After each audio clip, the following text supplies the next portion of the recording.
Maintenant, revenons aux choses sérieuses. Avez-vous vu... Excusez-moi, je vous avais dit que je ne serais pas aussi souvent.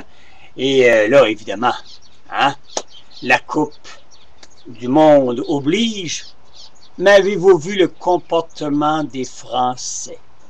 Ah, tabarnouche! Là, ils vont être obligés de revenir au départ. Là. Ils vont être obligés de s'excuser parce que c'est inconcevable d'agir de tel comme il le faut présentement. Alors, pour les gens qui ne suivent pas ça, c'est peut-être pas intéressant pour vous autres, mais ça démontre une fois de plus que les Français sont l'anus du monde, eux autres aussi. Il y a une partie de Français qui sont plaisants à voir.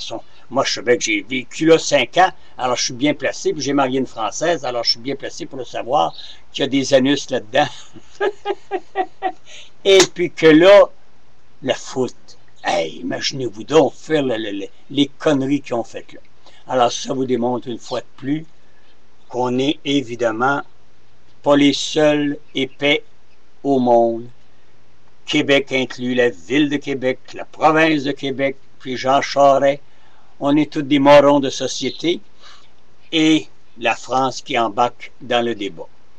Maintenant, autre nouvelle aussi réjouissante, évidemment, il va sans dire que les nouvelles émissions d'été sont remplacées par d'autres personnes qu'on apprécie beaucoup, comme Salut Bonjour, c'est au bout. J'aime la formule. Là. Le Gino est disparu pour un certain temps. Là. Tu sais, là, celui qui a de l'air d'un Gino. Tu sais, je veux dire, un Gino, ça, c'est un homme qui est sans cervelle, puis qui se prostitue sur les plages dans l'Amérique du Sud, puis au Brésil et tout ça. Des Gino, c'est des... Ça sort avec des petites vieilles, tu comprends, pour faire de l'argent. Et lui, par exemple, c'est pas son cas, parce que son quotient intellectuel n'a pas a pas évolué. Et là, c'est la belle petite qui le remplace. Et que c'est pour V, c'est la même chose. Le show du matin, c'est M. Lavoie qui anime, avec un monsieur qui mesure 6 pieds 7. Mais ils ont gardé le truc du cul. Ils ont gardé le vulgaire personnage Pelletier, celui qui donne les nouvelles, avec le même habillement. Je vous le dis, je ne sais pas s'il lave ce linge-là, mais il doit rentrer dedans. Il doit sauter le matin en bas de son lit, puis rentrer direct dans un pantalon tellement de son raide et sale. Et que voulez-vous, ça va avec le personnage. Un autre truc cul de français, parce que c'est venu en France, ça aussi, c'est venu au monde en France.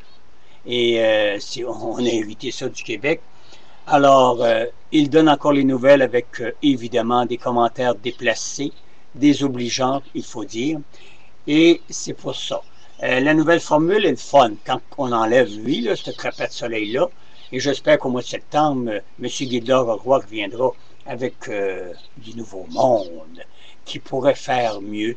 Ils ont gardé Gendron, mais là, ils ne peuvent pas s'en dispenser de Gendron.